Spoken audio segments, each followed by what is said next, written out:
हरिओम नारायण नमस्कार। आज हम मनीषा पंचकम नाम का एक ग्रंथ है जिसकी रचना जगत गुरु आदि शंकराचार्य जी ने की है, उसके ऊपर चिंतन करेंगे। पहले जरा भगवान का नाम ले लेते हैं। ओम ओम ओम। सदाशिवसमारम्भाम् शङ्कराचार्यमध्यमाम् अस्मदाचार्यपर्यन्ताम् वन्दे गुरुपरम्पराम्।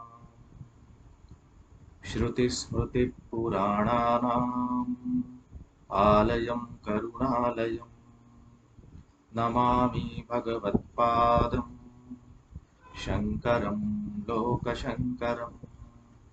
शङ्करं शङ्कराचार्यं केशवं बादरायणं सूत्रभाष्यकृतौ वन्दे भगवन्तौ पुनः पुनः।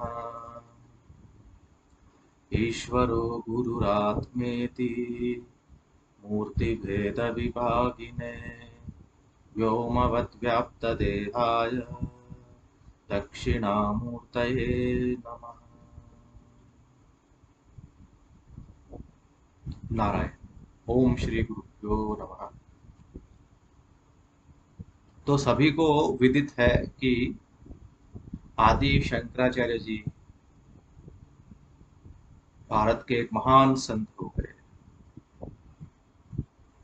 तो उन्होंने वेदांत के ऊपर कुछ प्रकरण ग्रंथ लिखे हैं।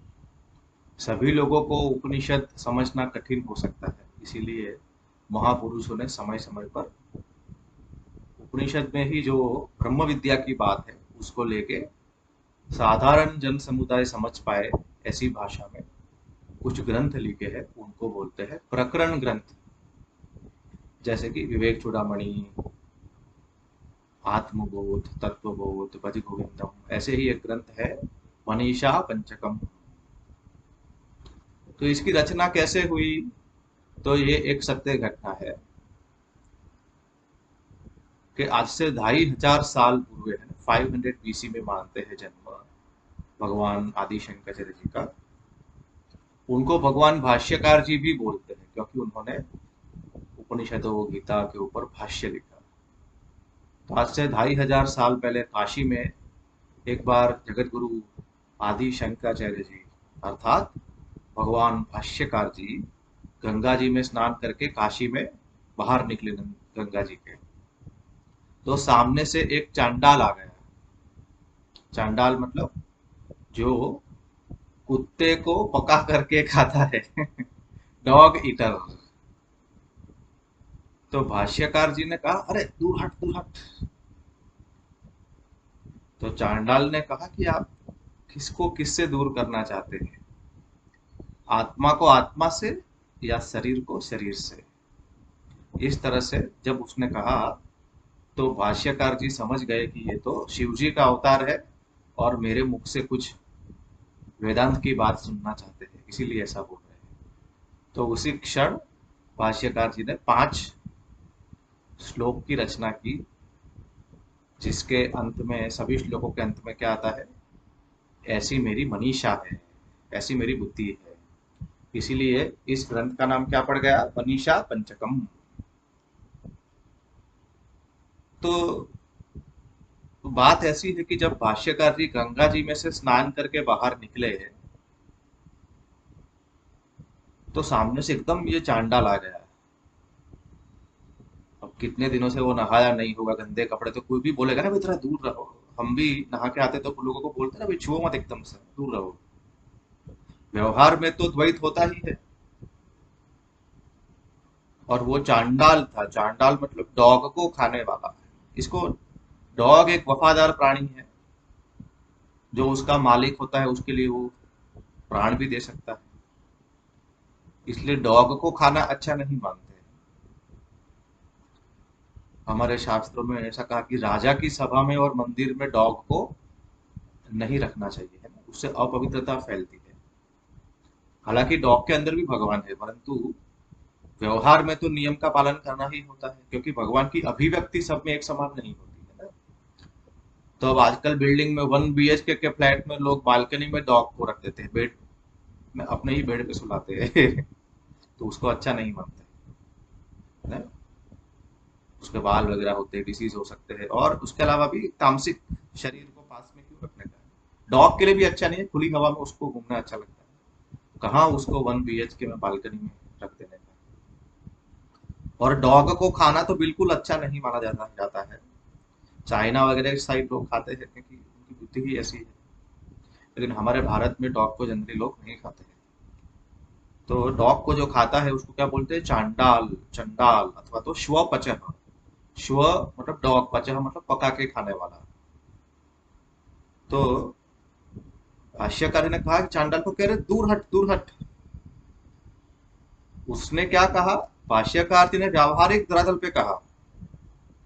अब जैसे जीवन मुक्त महात्मा को भी पूछेंगे कि भाई आपको भूख लगी है, तो बोलेंगे हाँ या ना। साउथ के महात्मा होंगे तो इडली सांभर मांगेंगे, है ना। गुजरात के होंगे तो दाल मांगेंगे, ढोकला। पंजाब के होंगे तो परोठा मांगेंगे। वो तो बाधित अहंकार से कार्य करते हैं ना, जगत को मिथ्या समझ के व्यवहार करते हैं। पूछेंगे महाराज जी आपने खाना खाया, तो वो क्या बोलेंगे, नहीं खाया, ऐसा नहीं बोलेंगे। अगर खाया होगा तो ऐसे ही बोलेंगे हाँ हमने खा लिया खाना। तो व्यवहार में तो उसी तरह से बात होती है ना, परंतु ये चांडाल ने पारमार्थिक लेवल पे बात की। अब जैसे भूख लगी है तो जीवन मुक्त महात्मा ऐसा नहीं बोलेगा, किसको ऐसा नहीं बोलेगा, किसको भूख लगी है, आत्मा को थोड़ी भूख लगती है, ऐसा नहीं बोलेगा। हालांकि अंदर से उसका ज्ञान है कि मैं आत्मा हूं, लेकिन व्यवहार में वो बाधित अहंकार के साथ जीवन जी रहा है, भारत को समाप्त कर रहा है। तो वो ऐसा ही बोलेगा हाँ भूख लगी है या नहीं लगी। लेकिन ये चांडाल ने पारमार्थिक लेवल पे बोलना शुरू किया कि आप किसको किससे अलग करना चाहते हैं, शरीर को शरीर से या आत्मा को आत्मा से। जब उसने पारमार्थिक लेवल से बात की तो भाष्यकार समझ गए कि ये तो शिव जी का स्वरूप है। भाष्यकारी स्वयं शिव जी का अवतार माने जाते हैं, शंकराचार्य जी। तो वो समझ गए कि ये मेरे मुख से कुछ ब्रह्म विद्या की बात सुनना चाहते हैं और मेरे द्वारा समाज को ये ज्ञान देना चाहते हैं। इसीलिए ऑन द स्पॉट एक्सटेम्पोरेनियसली, है ना, तत्क्षण भाष्यकार जी ने 5 श्लोकों की रचना की, उसको क्या बोलते हैं, मनीषा पंचकम। तो ये चांडाल ने जो 2 श्लोक बोले, पहले उसका पाठ कर लेते हैं। ये मनीषा पंचकम का ग्रंथ सभी को पीडीएफ गूगल से मिल जाएगा, या गीता प्रेस गोरखपुर या कोई पुस्तक से मिल जाएगा, है ना, कोई संस्था की। नहीं है तो मैं यहाँ पे एक मेरी बुक का पेज दिखाता हूँ, आप स्क्रीन को पॉज करके उसका स्क्रीनशॉट ले सकते हैं। ठीक है, मनीषा पंचकम। पता नहीं आपको दिख रहा है कि नहीं, आई डोंट नो। आपको दिख रहा है कि नहीं मुझे पता नहीं है। तो ये मनीषा पंचकम है, आपको गूगल से पीडीएफ मिल जाएगा तो ये चांडाल ने पहले जो 2 श्लोक बोले उसका हम पाठ करते हैं। अन्नमयादन्नमयमथवा चैतन्यमेव चैतन्यात् द्विजवर दूरीकर्तुं वाञ्छसि किं ब्रूहि गच्छ गच्छेति। किं गङ्गाम्बुनिबिम्बितेऽम्बरमणौ चण्डालवाटीपयः पूरे चान्तरमस्ति काञ्चनघटी मृत्कुम्भयोर्वाम्बरे प्रत्यग्वस्तुनि निस्तरङ्ग सहजानन्दावबोधाम्बुधौ विप्रोऽयं स्वपचोऽयमित्यपि महान् कोऽयं विवेद भ्रमः। ये चांडाल ऐसा बोलता है कि हे द्विजवर, हे श्रेष्ठ ब्राह्मण, आप किसको किससे दूर करना चाहते हैं। अन्नमयात अन्नमयम, ये अन्न से बना जो ये शरीर है, आपका और मेरा दोनों का शरीर अन्न से बना हुआ है। तो अन्नमय से अन्नमय को दूर करना चाहते हैं, या चैतन्य से चैतन्य को, क्योंकि आत्मा दृष्टि से तो हम सब चेतन ही है।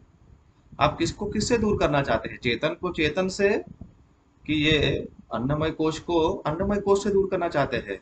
हे ब्राह्मण श्रेष्ठ, ये बताइए, किम ब्रूहि गच्छ गच्छ इति, आप ऐसा क्यों बोल रहे हैं दूर हट दूर हट? क्योंकि आत्मा तो आत्मा से दूर हट ही नहीं सकता है। आप किससे दूर हटाना चाहते हैं? आत्मा दृष्टि से तो हम सब एक ही है। फिर वो चांडाल बोलता है, अंतरमस्ति, क्या इसमें डिफरेंस है, अंतर है किसमें? किम गंगाम्बुनि बिंबिते अंबरमणौ चंडाल वाटी पजः पूरे, क्या गंगा जी के पानी में जो प्रतिबिंबित सूर्य है, सूर्य मतलब अंबर मणि, अंबर मतलब आकाश, आकाश में जो मणि है सूर्य, उसका जो प्रतिबिंब गंगा जी के पानी में गिरता है उसमें, और जो चंडाल के आंगन का जो पानी है, ठीक है, पूरे मतलब जो बहता हुआ पानी है, तो गंगा के जल में प्रतिबिंबित सूर्य जो है, और जो चंडाल के आंगन का पानी है, ठीक है, भरा हुआ पानी है चंडाल के आंगन में, जल प्रवाह पूरे, वह पूरे है ना जल प्रवाह। तो क्या ये सूर्य जो है उसके प्रतिबिंब में कोई अंतर है क्या? चाहे वो प्रतिबिंब गंगा जी के पानी में गिरे, चाहे वो चंडाल के आंगन में भरे हुए पानी में गिरे, तो क्या सूर्य के प्रतिबिंब में कोई अंतर है, फर्क है, डिफरेंस है? दूसरा एग्जाम्पल चांडाल दे रहा है, कांचन घटी मृत कुंभयो हो वा अंबरे, या फिर जो सोने का घड़ा हो जिसमें पानी भरते हैं, या मृत कुंभ मिट्टी का घड़ा हो, इन दोनों के अंदर जो आकाश है, सोने के घड़े के अंदर जो आकाश है और मिट्टी के घड़े में जो आकाश है, क्या आकाश में कोई अंतर है द्विश्रेष्ठ? फिर वो बोलता है, प्रत्येक वस्तुनि निस्तरंग सहज आनंद अवबोध अम्बुधौ विप्रोयम स्वभजः अयम इति अपि महान कह अयम विवेद ब्रह्म। वो बोलता है, ये जो प्रत्येक वस्तु है ना, जो वस्तु मतलब जो एग्जिस्टेंस है, वसति इति वस्तु, जो आत्म तत्व है, प्रत्येक जो अंदर है हमारे, है ना, हमारे मन में है, हमारे मन का भी साक्षी है, निस्तरंग, उसमें कोई तरंग विकार नहीं है, अप्स एंड डाउन्स नहीं है, सहज आनंद स्वरूप है ना, सहज आनंद स्वरूप है, नेचुरल जॉय स्वरूप ऐसा जो है, अवबोध अम्बुदौ, ज्ञान का समुद्र है, चित स्वरूप है, चेतन है, उसके अंदर अयम विप्रह अयम स्वपचः, ये ब्राह्मण है, ये डॉग ईटर है, ऐसा महान विभेद रूपी ब्रह्म कहाँ से आया, है कि नहीं? द्विज मतलब क्या, जिसका दो बार जन्म होता है। तो ब्राह्मण के लिए क्या शब्द यूज किया, द्विज। द्विज मतलब एक बार माता के गर्भ से जन्म होता है, दूसरी बार जब उसका उपनयन संस्कार होता है, गायत्री संस्कार होता है, तब उसको उसका सेकंड बर्थ माना जाता है, इसलिए उसको द्विज बोलते हैं। और विप्र, उसको विप्र भी बोलते हैं क्योंकि वो वेदों को जानता है, इसको इसलिए उसको विप्र बोलते हैं। तो बोले कि ये जो सूर्य का प्रतिबिंब चाहे चंडाल के आंगन के पानी में गिरे, चाहे गंगा के पानी में गिरे, सूर्य के प्रतिबिंब में कोई फर्क नहीं है, सूर्य में कोई फर्क नहीं है, वो तो एक ही है। मिट्टी का घड़ा हो चाहे सोने का घड़ा हो, उन दोनों में रखा हुआ जो आकाश है, उन दोनों के अंदर जो आकाश है, आकाश में कोई फर्क नहीं है। तो फिर ये प्रत्येक वस्तु जो परमात्मा है, जो निस्तरंग है, सहज आनंद है, ज्ञान स्वरूप है, चैतन्य है, उसमें ये महान भेद रूपी भ्रम कहाँ से आ गया कि ये चांडाल है और ये ब्राह्मण है? ऐसा भ्रम कहाँ से आ गया? तो भाष्यकार जी एकदम चमक गए, करे ये तो शिव जी है और बहुत बढ़िया वेदांत की बात कर रहे हैं। तो भाष्यकार जी भी मूड में आ गए, बुलाओ हम भी वेदांत की बात करते हैं। तो भाष्यकार जी 5 श्लोकों की रचना करते हैं मनीषा पंचकम के। उसमें पहला श्लोक हम देखते हैं, जाग्रत् स्वप्न सुषुप्तिषु स्फुटतरा या संवितृम्भते या ब्रह्मादिपिपीलिकान्ततनुषु प्रोता जगत्साक्षिणी सैवाहं न च दृश्यवस्त्विति दृढप्रज्ञापि यस्यास्ति चेत् चण्डालोऽस्तु स तु द्विजोऽस्तु गुरुरित्येषा मनीषा मम।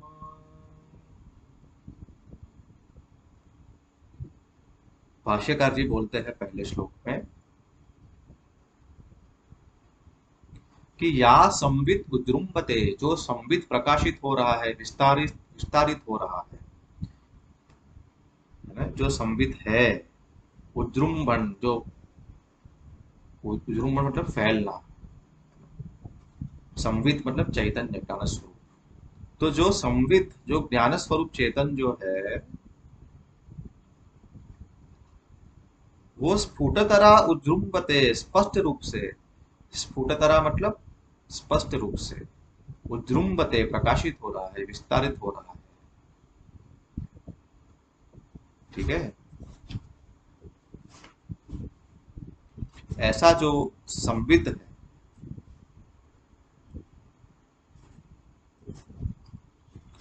और वो संवित कहाँ प्रकाशित हो रहा है?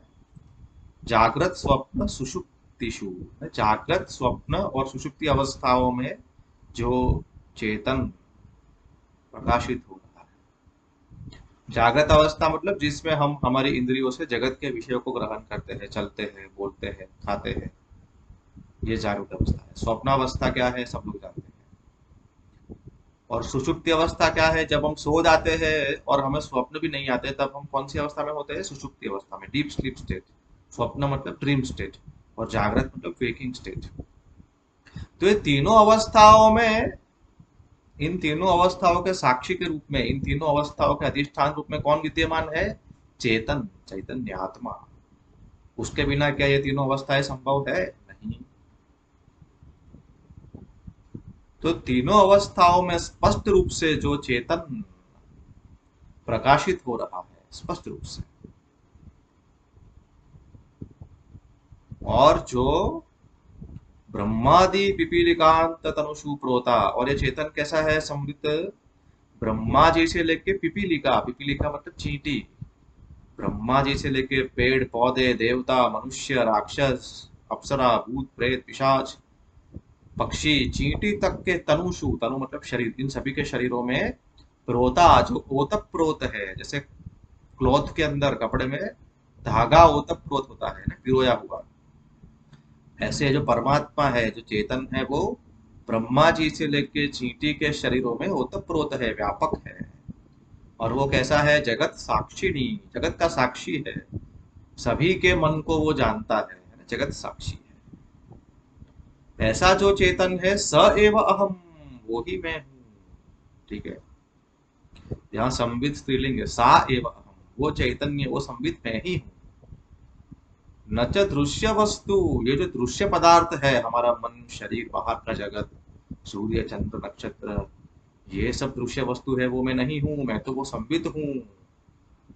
इति दृढ़ प्रज्ञा अपि यस्य अस्ति चेत, अगर किसी की ऐसी दृढ़ प्रज्ञा है, प्रज्ञा मतलब समझ, बुद्धि, ज्ञान, अगर किसी का ऐसा दृढ़ ज्ञान है कि मैं दृश्य प्रपंच नहीं हूं, मैं तो जगत साक्षी हूं, जागृत स्वप्न और सुषुप्ति में मैं व्यापक हूँ, ब्रह्मा जी से लेकर चींटियों के शरीर में मैं आत्मस्वरूप से विद्यमान हूँ, मैं वो हूँ, मैं दृश्य प्रपंच नहीं हूँ, ऐसी अगर किसी को दृढ़ प्रज्ञा हो गई, तो भाष्यकार क्या बोलते हैं? चंडाल अस्तु सतु द्विज अस्तु, चाहे वो चंडाल हो, चाहे वो द्विज हो, गुरु हो, वो मेरा गुरु है।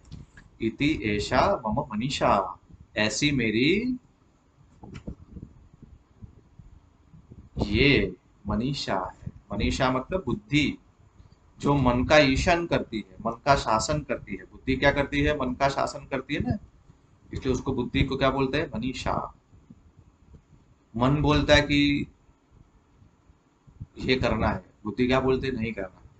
तो बुद्धि मन का शासन करती है ना, इसलिए बुद्धि को क्या बोलते हैं? मनीषा। और यहाँ पे बुद्धि कौन सी है मनीषा, मतलब साधारण बुद्धि नहीं, जो बुद्धि में ब्रह्मात्मैक्य बोध है, मैं ब्रह्म हूँ, ये समझ जिस बुद्धि में है, उस समझ को, उस समझ वाली बुद्धि का नाम यहाँ पे क्या है, मनीषा। जिस बुद्धि में ब्रह्म विद्या विद्यमान है, ऐसी ब्रह्म विद्या संपन्न जो बुद्धि है उसका नाम क्या है, मनीषा। ब्रह्म विद्या, उसी को मनीषा बोलते हैं। ब्रह्माकार बुद्धि, वो मनीषा की यहाँ बात है। तो भाष्यकार जी क्या बोलते हैं कि इस तरह की समझ जिसमें है चेतन के बारे में कि मैं ही वो ब्रह्म हूँ, वो चांडाल हो या द्विज हो, वो मेरा गुरु है, ऐसी मेरी निश्चित बुद्धि है। ठीक है। हम्म। तो यहाँ मनीषा का दोनों मीनिंग ले सकते हैं कि एक तो भाष्यकारी के पास ये बुद्धि बुद्धि थी कि मैं ब्रह्म हूँ, ठीक है, और दूसरा अर्थ क्या है, वो बोल रहे मेरी ऐसी समझ है कि जो आत्मा और ब्रह्म की एकता को जानता है वो मेरा गुरु है, ऐसी मेरी समझ है। तो यहाँ मनीषा मतलब एक साधारण समझ कि ये मेरा गुरु है, और दूसरा मनीषा मतलब ब्रह्माकार वृत्ति, ब्रह्माकार वृत्ति जिसमें है वो बुद्धि। ठीक है। तो भाष्यकारी बोलते हैं ब्रह्मात्म के बोध जिसके पास है, चाहे वो चांडाल हो चाहे ब्राह्मण, वो मेरा गुरु है, ऐसी मेरी मनीषा है। तो ये हो गया श्लोक नंबर 1। अभी दूसरा श्लोक देखते हैं। ठीक है। ब्रह्मैवाहमिदं जगच्च सकलं चिन्मात्र विस्तारितम् सर्वं चैतदविद्यया त्रिगुणया शेषं मया कल्पितम् इत्थं यस्य दृढा मतिः सुखतरे नित्ये परे निर्मले चण्डालोऽस्तु स तु द्विजोऽस्तु गुरुरित्येषा मनीषा मम। अब दूसरे श्लोक में भाष्यकार जी क्या बोलते हैं, ब्रह्म एव अहम, मैं ब्रह्म ही हूँ, इदम जगत च सकलम चिन्मात्र विस्तारितम, और ये समस्त जो जगत है वो क्या है, चेतन का विस्तार है। ठीक है। मैं ब्रह्म हूं और जगत चेतन का ही विस्तार है। सर्वम च एतत् अविद्यया त्रिगुणया अशेषम मया कल्पितम, ये सभी जो है वो संपूर्णतया त्रिगुणात्मिका अविद्या के द्वारा मेरे द्वारा कल्पित है, ये समस्त जगत। इत्थम यश्च दृढ़मति, ऐसी जिसकी दृढ़ मति है, सुख तरे नित्य परे निर्मले, जो परम सुख स्वरूप नित्य परम माया से पर जो है निर्मल आत्मा जो है, ब्रह्म जो है, उसमें जिसकी ऐसी दृढ़ मति है, चंडालोस्तु सतु द्विजोस्तु गुरु इत्येषा मनीषा मम, चाहे वो चंडाल हो चाहे द्विज हो, वो मेरा गुरु है, ऐसी मेरी मनीषा है। तो ये श्लोक में क्या कहते हैं भाष्यकार जी, कि जो परम तत्व है वो कैसा है, सुख तरे, परम सुख स्वरूप है। इसीलिए तो सबको वो चाहिए ना, क्योंकि वो हमारा स्वरूप है, सुख, सबको सुख ही चाहिए जीवन में। नित्य है, किसी को मरना अच्छा नहीं लगता है। आत्मा कैसा है, अमर है, अविनाशी, नित्य है। परे, पर मतलब श्रेष्ठ, वो माया से पर है। निर्मल, उसमें कोई मल, उसमें कोई विकार नहीं है, निर्मल है। उसके अंदर कैसी मति दृढ़ रूप से होनी चाहिए कि मैं ब्रह्म हूं, और ये समस्त जगत चैतन्य का ही विस्तार है। जैसे रस्सी पड़ी हो रात को और किसी को उसके ऊपर सर्प का भ्रम हो जाए, तो कोई पूछे कि भाई ये सर्प क्या है, तो क्या बोलेंगे, रस्सी का ही विस्तार है, वास्तव में तो सर्प है ही नहीं। ऐसे समस्त जगत आत्मा के ऊपर अध्यस्त है, तो जगत क्या है, चेतन का विस्तार है, चेतन के ऊपर विवर्त है, और मेरे द्वारा ही ये जगत कल्पित है। अब यहाँ बहुत ध्यान रखना है कि जब हम बोलते हैं कि मेरे द्वारा जगत कल्पित है, तो इसका अर्थ ये नहीं है कि मैं कल्पना करने वाला हूँ। कल्पित है मतलब जगत भाषित है, जगत मिथ्या लग रहा है, जगत मिथ्या रूप से भाषित है, जगत वास्तविक नहीं है, ये समझना है कल्पना का अर्थ, ठीक है। और ये तो जैसे किसी को रेगिस्तान में पानी दिखता है कि नहीं, तो वहां पानी वास्तव में नहीं होता है। ऐसे आत्मा के ऊपर जगत दिख रहा है लेकिन वास्तव में नहीं है।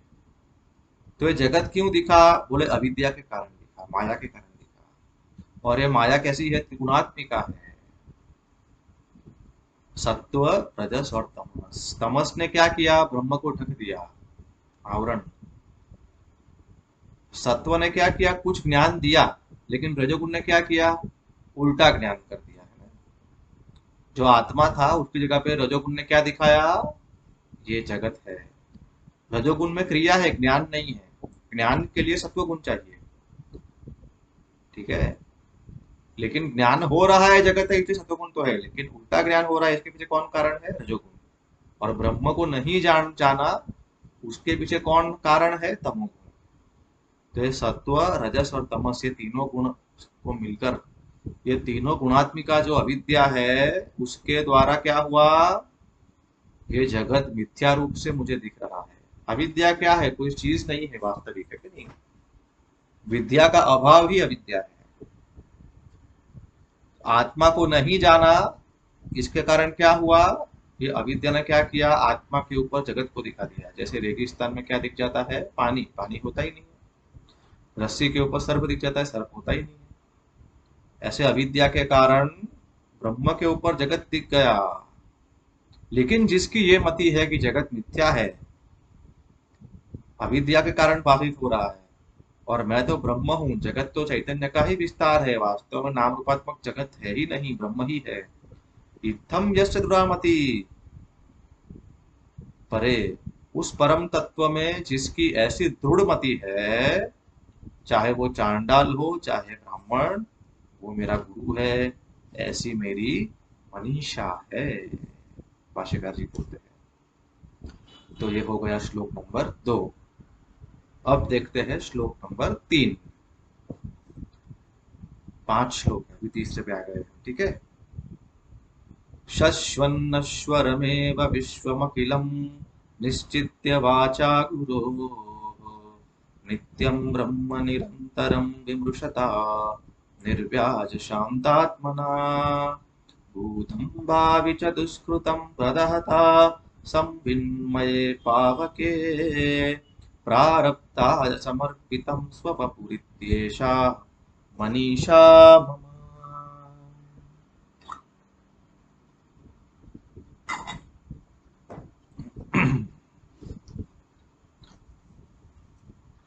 अब भाष्यकार जी क्या बोल रहे हैं श्लोक नंबर 3 में?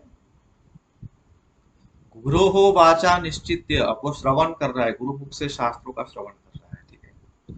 वेदांत की ज्ञान मार्ग की मुख्य साधना क्या है? श्रवण। श्रवण से ही ज्ञान होता है। श्रवण मात्रेण ज्ञानम भवति, अज्ञान की निवृत्ति और किसी कारण से नहीं होगी, है कि नहीं? मैं ब्रह्म हूँ, जगत मिथ्या है, ये ज्ञान आसन प्राणायाम जप पूजा कीर्तन व्रत से नहीं होगा। ये कब होगा? जब गुरु मुख से वेदांत को सुनेंगे, गीता उपनिषद को सुनेंगे, तभी ये ज्ञान होगा। इसीलिए विचार मार्ग की मुख्य साधना क्या है? श्रवण। तो गुरु हो वाचा निश्चित्य, और श्रवण भी कहाँ से? हर किसी से नहीं, गुरु परंपरा से, जिन्होंने अपने गुरु से शास्त्र सुने हुए हैं। इस तरह से ज्ञानी गुरु से जब हम श्रवण करते हैं, तो गुरु हो वाचा निश्चित्य, गुरु की वाणी के द्वारा निश्चित करके, क्या निश्चित करके? शश्वन नश्वरम एवं अखिलम विश्वम, समस्त विश्व हमेशा नष्ट होने वाला ही है। विश्व कैसा है? विनाशी है, अनित्य है, नश्वर है। इसलिए उसका नाम क्या है? जगत। जायते गच्छति तिष्ठति इव। जायते उत्पन्न होता है, गच्छति चला जाता है, और त हलंत है, आधा है ना, जगत। तिष्ठति इव, बीच में भी जब होता है तभी भी लगता है कि है, लेकिन वास्तव में नहीं होता है। इसीलिए जगत की किसी भी चीज को पकड़ना चाहे तो हम पकड़ नहीं पाते, क्योंकि उसका नाम ही क्या है? जगत। वो हाथ में पानी पकड़ने जैसा है, कभी नहीं पकड़ सकते, क्योंकि वो शश्वन नश्वर है। जिसने ये बात गुरु की वाणी से समझ ली है कि नहीं, ऐसा निश्चय करके कि जगत नश्वर है, ये श्रवण हो गया। फिर वो क्या करता है, नित्यम ब्रह्म निरंतरम विमृशता निर्व्याज शांतात्मना। अब वो मनन कर रहा है। क्या कर रहा है, विमृशता। विमृशता, विमृशता मतलब चिंतन करने वाले व्यक्ति के द्वारा, तृतीय विभक्ति है। हम बोलते हैं ना विमर्श किया, विचार विमर्श किया। तो इस व्यक्ति ने क्या किया, इस साधक ने निर्व्याज शांतात्मना, शांत आत्मना। यहाँ पे आत्मा का अर्थ मन है, ठीक है। आत्मा का अर्थ हर जगह पे ब्रह्म नहीं होता है। प्रसंग के अनुसार कभी कभी आत्मा का अर्थ शरीर मन ऐसा भी होता है, क्योंकि अज्ञान दशा में तो हम इन्हीं को आत्मा मानते हैं ना, मेरा मन मेरा शरीर। तो शांत आत्मना, शांत मन के द्वारा चिंतन करने वाले व्यक्ति के द्वारा। और वो शांत मन कैसा है, निर्व्याज। निर्व्याज मतलब, व्याज मतलब दोष, निर्व्याज मतलब दोष रहित। दोष रहित मतलब प्योर, निर्मल, ठीक है, शुद्ध। शुद्ध और शांत मन है, ऐसे मन के द्वारा नित्य ब्रह्म का निरंतर चिंतन करने वाले साधक के द्वारा, तो ये मनन हो गया। उस साधक के द्वारा क्या हुआ, भूतम भावि च दुष्कृतम प्रदहता संविन्मये पावके। फिर उसने श्रवण और मनन के बाद क्या किया होगा, निदिध्यासन, आत्मा का ध्यान, ठीक है। और जब उसका ज्ञान दृढ़ हो गया, ज्ञान रूपी अग्नि है ना, संविन्मये पावके। जब चैतन्य का जो ज्ञान है उस ज्ञान रूपी अग्नि में, ठीक है। संविद का अर्थ यहाँ पे क्या ले लेंगे, चेतन। चेतन मतलब चेतन का ज्ञान यहाँ पे लेना है, ठीक है। ब्रह्म ज्ञान। तो ब्रह्म ज्ञान रूपी पावक मतलब अग्नि, उस ब्रह्म ज्ञान रूपी अग्नि के द्वारा जिसने अपने भूत और भावी के पापों को दुष्कृतम, प्रदहता, जला दिया।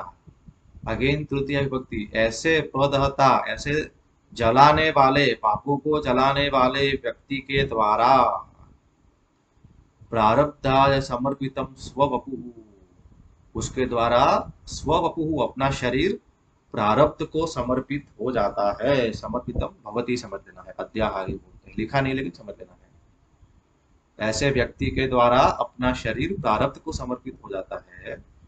इति एषा मम मनीषा, ऐसी मेरी मनीषा है।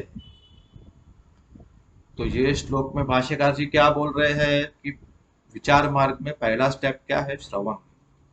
गुरु के मुख से शास्त्र को सुन के उसका निश्चय हो गया कि जगत नश्वर है, ठीक है। समस्त विश्व कैसा है, नश्वर है, और ब्रह्म ही सत्य है। फिर निरंतर उसने उस नित्य ब्रह्म का शुद्ध और शांत मन से चिंतन किया, मनन।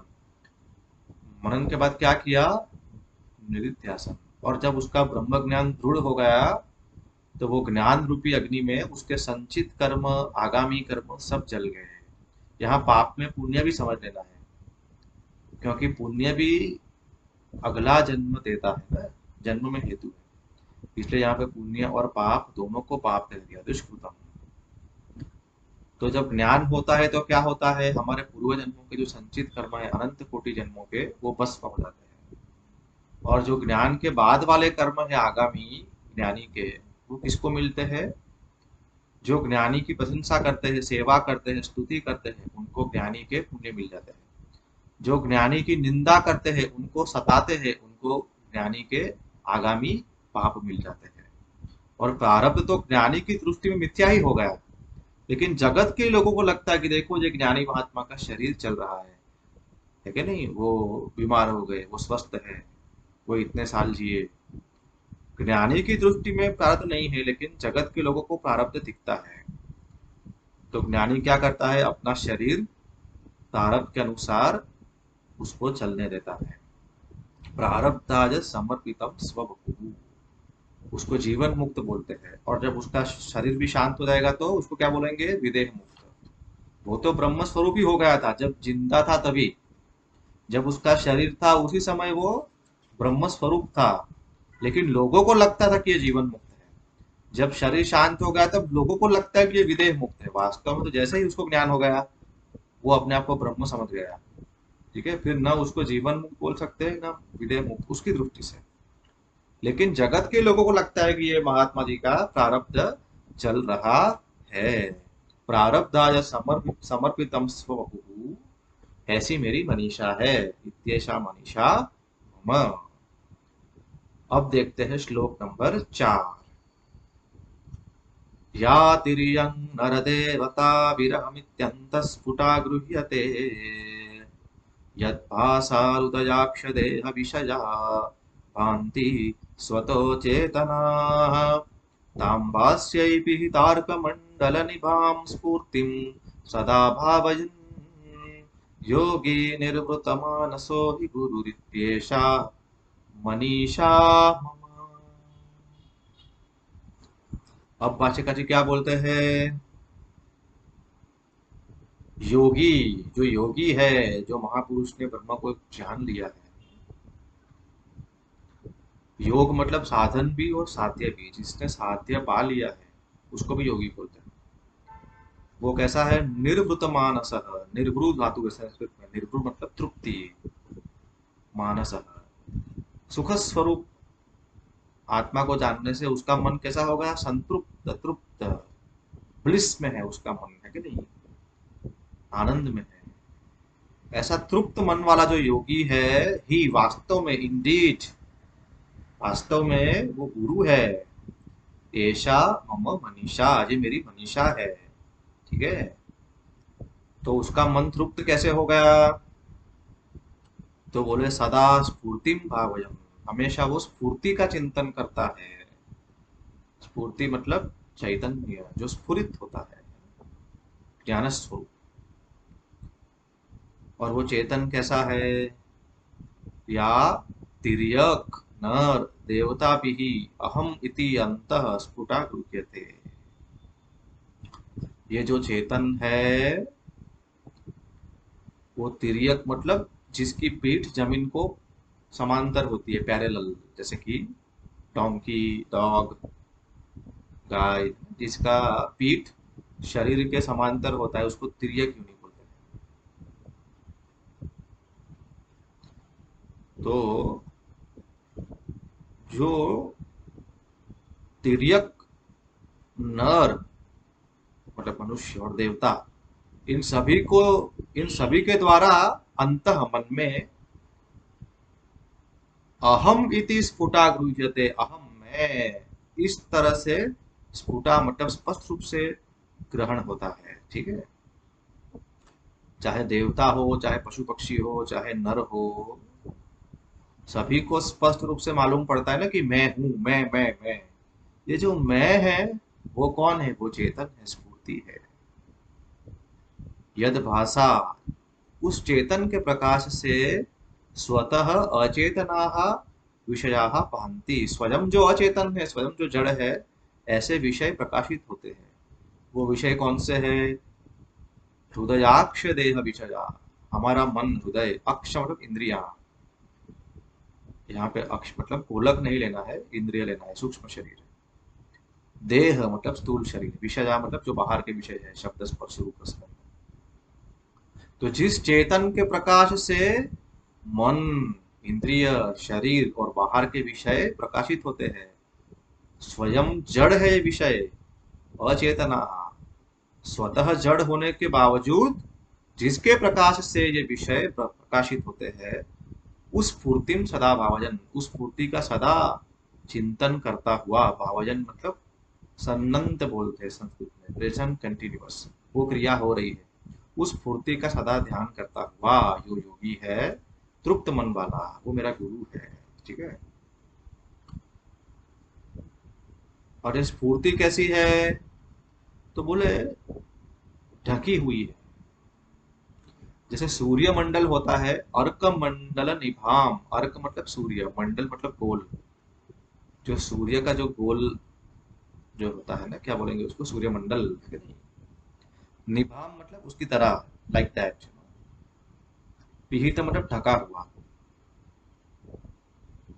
तो जैसे सूर्यमंडल बादल से ढक जाता है, उसी तरह से स्फूर्ति जो है चेतन, वो ढकी हुई है किससे? विषयों के द्वारा। ताम भाष्य ही, भाष्य ही मतलब प्रकाशित होने वाले विषयों के द्वारा स्फूर्ति ही ढक गई। देखो कैसी बात है। मेरी बिल्ली मुझे ही म्याऊं बोलते हैं ना। चेतन ने जड़ विषयों को प्रकाशित किया, और उन जड़ विषयों ने क्या किया? चेतन को ही ढक दिया। सोचिए, सूर्य प्रकाश है तभी तो बादल दिख रहे हैं, लेकिन बादल ने क्या किया? सूर्य को ही ढक दिया। तो भाष्य ही, ये भाष्य जो विषय है उनके द्वारा पिहित अर्क मंडल निभाम, ढके हुए सूर्य मंडल की तरह उस स्फूर्ति का सदा चिंतन करता हुआ, ताम स्फूर्ति, उस स्फूर्ति का सदा चिंतन करता हुआ। ठीक है। और पिहिता स्फूर्ति में ऐसा भी ले सकते हैं, जो पिहितार्क मंडल निभाम है उसका संधि विच्छेद मैं कर रहा हूँ दो तरह से, पिहित अर्क मंडल निभाम और पिहिता अर्क मंडल निभाम। पिहित कौन है? ढका हुआ सूर्यमंडल। और पिहिता कौन है? स्फूर्ति। तो उस स्फूर्ति का सास, सा मतलब ताम पिहिताम स्फूर्तिम सदा भावयन, उस ढकी हुई स्फूर्ति का सदा चिंतन करता हुआ। और वो स्फूर्ति कैसी है? जैसे कि ढका हुआ सूर्यमंडल। उस चेतन का सदा ध्यान करता हुआ जो योगी है, उसका मन तृप्त है। ही वास्तव में गुरु, गुरु है वो। इति इस तरह से, ऐशा मम मनीषा, ये मेरी मनीषा है। तो ये श्लोक में क्या कहा? ये जो चेतन है वो कैसा है? पशु पक्षी देवता मनुष्य गंधर्व अप्सरा सभी को क्या लगता है? मैं रूप से सबको ये पता चलता है। और जो जड़ विषय है उनको प्रकाशित करने वाला भी यही चेतन है, स्फूर्ति। लेकिन ये स्फूर्ति विषयों के द्वारा ढकी हुई है, जैसे कि बादल के द्वारा सूर्य। ये चेतन ढका हुआ है, लेकिन जो महापुरुष ये ढके हुए चेतन को देख लेता है, बादल को हटा के, बादल क्या है? अविद्या। अविद्या रूपी बादल को हटा के जो सूर्य समान चेतन को जान लेता है, हमेशा उसी का चिंतन करता रहता है, ऐसा जो योगी है वो कैसा है? निर्वृत मानस, उसका मन संतृप्त है। उसके सुख स्वरूप आत्मा को जान लिया है, वो सुख स्वरूप हो गया, आनंद स्वरूप हो गया। और जिसने आनंद स्वरूप आत्मा को जान लिया, उसके मन में भी क्या आएगा? आनंद आएगा कि नहीं? उसी आनंदमय चेतन का प्रतिबिंब उसके मन में गिरेगा, तो उसके मन में क्या मिलेगा? सुख मिलेगा, आनंद। इसलिए उसका मन आनंद से तृप्त हो गया, निर्वृत मानस। ऐसा जो योगी है वो कैसा? वो कौन है? गुरु है। ही मतलब इंडीड, वास्तव में वो गुरु है। ऐशा मम मनीषा, ऐसी मेरी मनीषा है। ठीक है। और अंतिम श्लोक है मनीषा पंचकम का, श्लोक नंबर 5।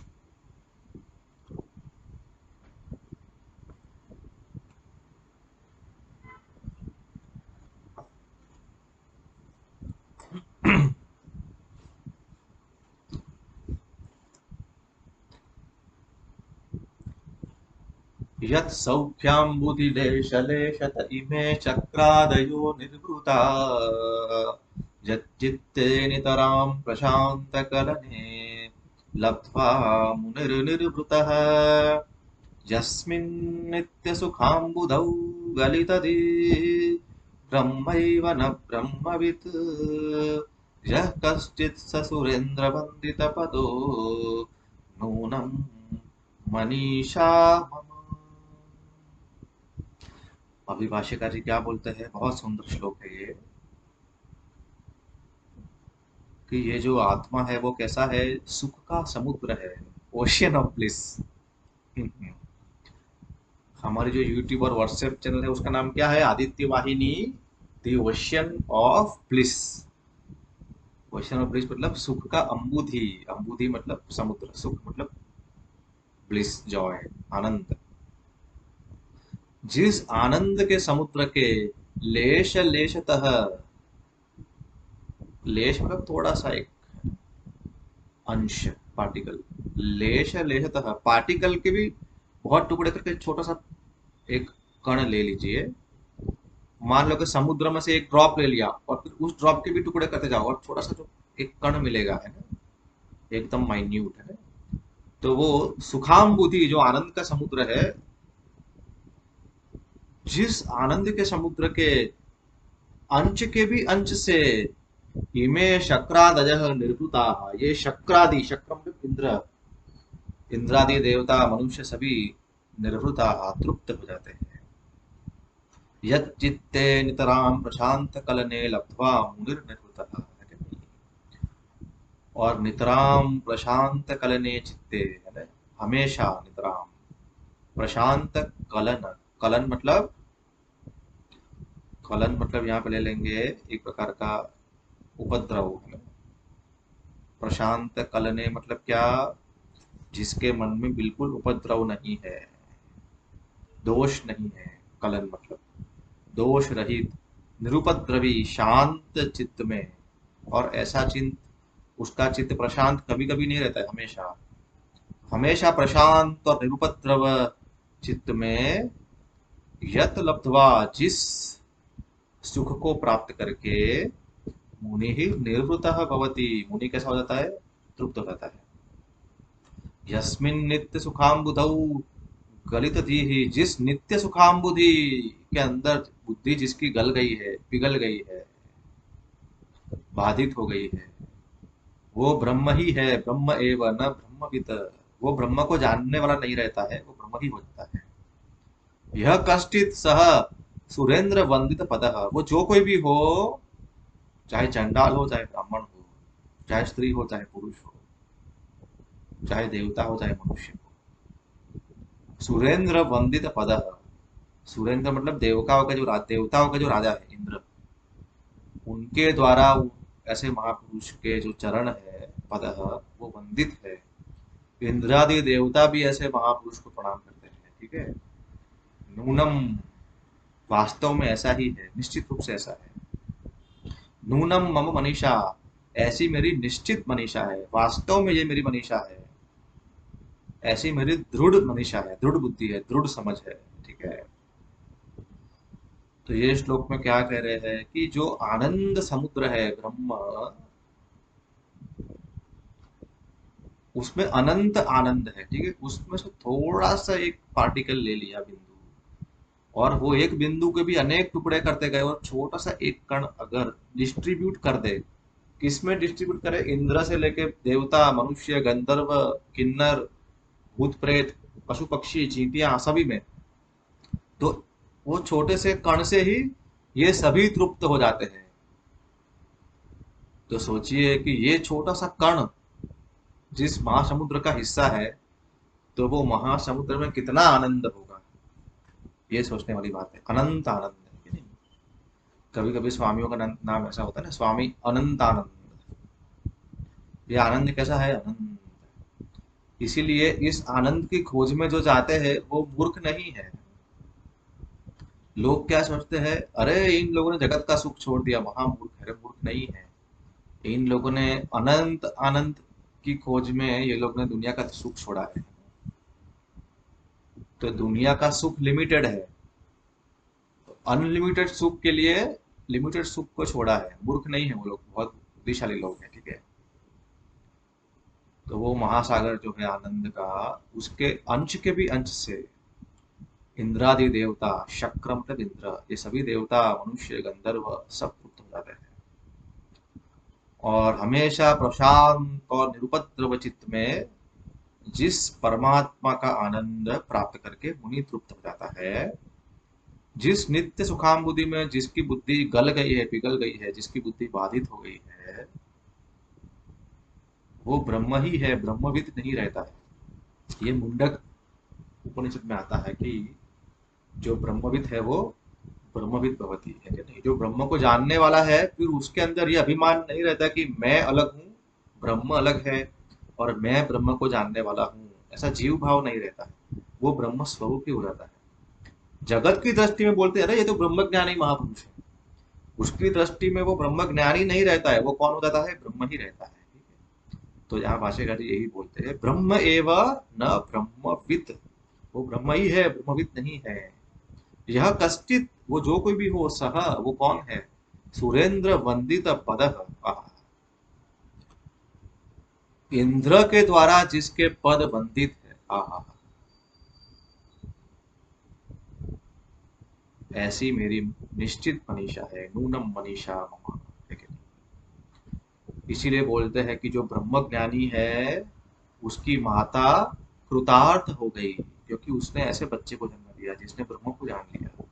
कुलम पवित्रम, उसने पूरे कुल को पवित्र कर दिया, आगे की 7 पीढ़ी, पीछे की 7 पीढ़ी, सभी धन्य हो गए, पितृ लोग धन्य हो गए। उसके चलने से पृथ्वी पवित्र हो गई, वसुंधरा पुण्यवतीम च तेन। ऐसा क्यों हुआ, क्योंकि उसने अपार सच्चित सुख सागरे, उसने वो ब्रह्म को जान लिया है जो सुख का सागर है, ओशन ऑफ ब्लिस है। उस मास आनंद के महासागर में उसका मन लीन हो गया है। ऐसा एक श्लोक है, सुनिए, बहुत अच्छा है। कुलम पवित्रम जननी कृतार्था वसुंधरा पुण्यवतीं च तेना अपार सच्चित सुख सागरेस्मिन् लीनं परे ब्रह्मणि यस्य चेतः। कुलम पवित्रम, उसका कुल पवित्र हो गया।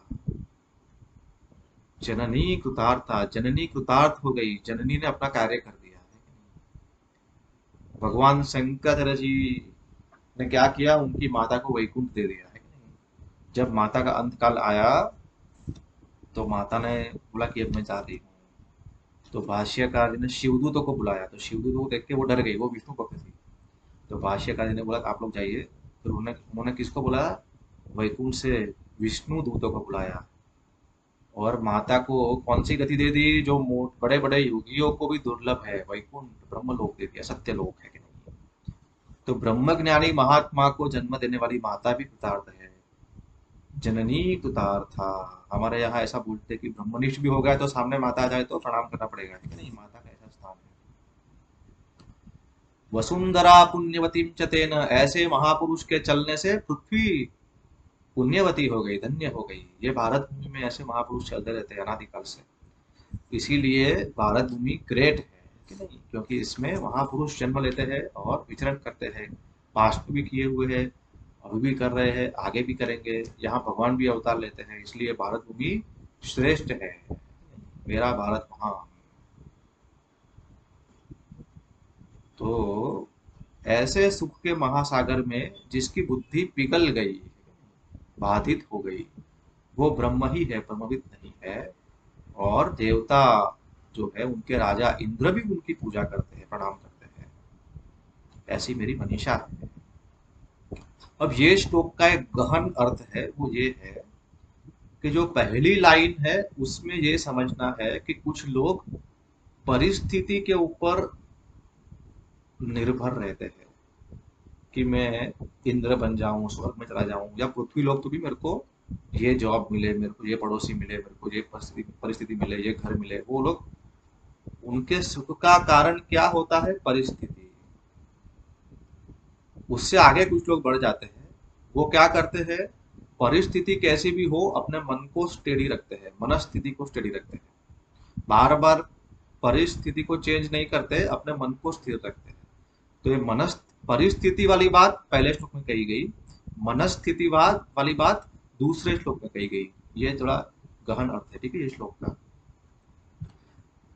मनस्थिति वाली बात क्या है कि वो लोग क्या करते हैं, प्रशांत कलन चित्त, अपने मन को शांत रखने का प्रयत्न करते हैं।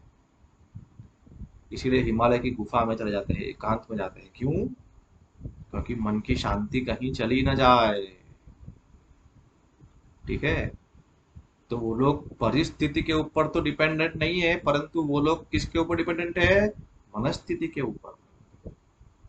जब मन शांत होगा, शुद्ध होगा, तो उसमें परमात्मा का जो आनंद है उसमें से थोड़ा सा आनंद प्रतिबिंबित होगा, तो उसको शांति मिलती है, आनंद मिलता है। इसीलिए वो मन की शांति खोना चाहता नहीं है।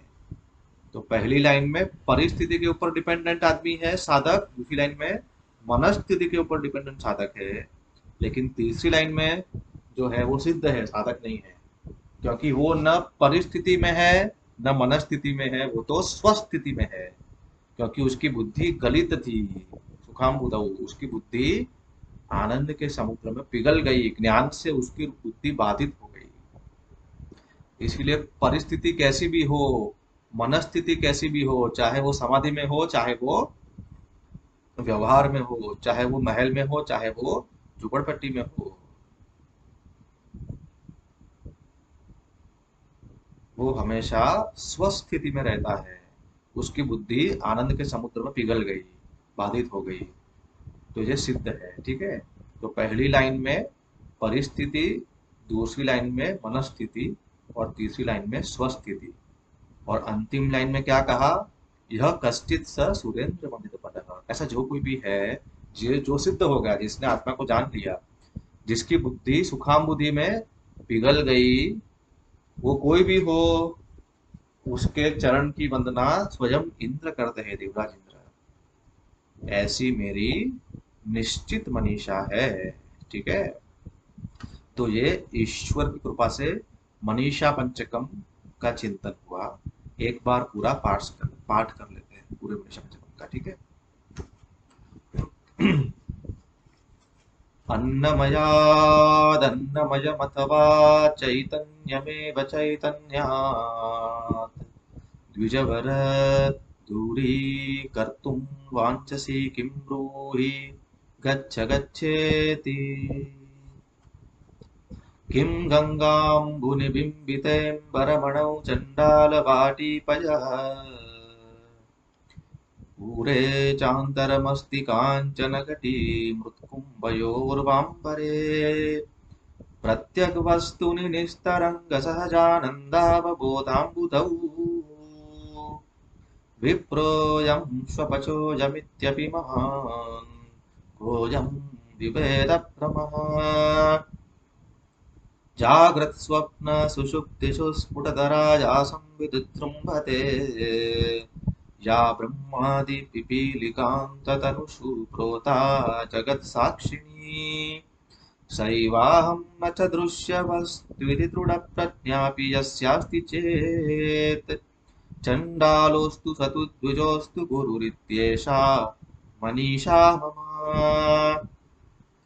ब्रह्मैवाहमिदं जगच्च सकलं चिन्मात्रविस्तारितम्, सर्वं चैतदविद्यया त्रिगुणया शेषं मया कल्पितम्। इत्थं यस्य दृढमतिः सुखतरे नित्ये परे निर्मले, चण्डालोऽस्तु स तु द्विजोऽस्तु गुरुरित्येषा मनीषा मम। शश्वन्नश्वरमेव विश्वमखिलं निश्चित्य वाचा गुरोः, नित्यं ब्रह्म निरन्तरं विमृशता निर्व्याजशान्तात्मना। भूतं भावि च दुष्कृतं प्रदहता संविन्मये पावके, प्रारब्धाय समर्पितं स्ववपुरित्येषा मनीषा मम। यातिरियं नरदेवताभिरहमित्यन्तस्फुटा गृह्यते, यद्भासाहृदयाक्षदेहविषया पान्ति स्वतो चेतना, तां भास्यै पिहितार्कमण्डलनिभां स्फूर्तिं सदा भावयन्, योगे निर्वृतमानसो हि गुरुरित्येषा मनीषा मम। यत्सौख्याम्बुधिलेशलेशत इमे शक्रादयो निर्वृताः, यच्चित्ते नितरां प्रशान्तकलने लब्ध्वा मुनिर्निर्वृतः, यस्मिन् नित्यसुखाम्बुधौ गलितदे ब्रह्मैव न ब्रह्मवित्, यः कश्चित् स सुरेन्द्रवन्दितपदो नूनं मनीषा मम। तो आशा करता हूँ कि सभी को इस चिंतन से लाभ होगा। बहुत लोग पूछ रहे थे कि हमें ये मनीषा पंचकम पढ़ना है, लेकिन हमारे व्हाट्सएप ग्रुप में कुछ लोग कश्मीर से, कुछ कन्याकुमारी से, कुछ इंडिया में, कुछ यूरोप में, तो मैंने सोचा कि यूट्यूब पे रिकॉर्ड करके रख देते हैं, तो जिसको लाभ लेना होगा वो ले लेंगे। तो आशा करता हूं सभी को इससे लाभ होगा। ओम ओम ओम ओम पूर्णमदः पूर्णमिदं पूर्णात् पूर्णमुदच्यते पूर्णस्य पूर्णमादाय पूर्णमेवावशिष्यते। ओम शांति शांति शांति। हरि ओम श्री गुरुभ्यो नमः। हरि ओम।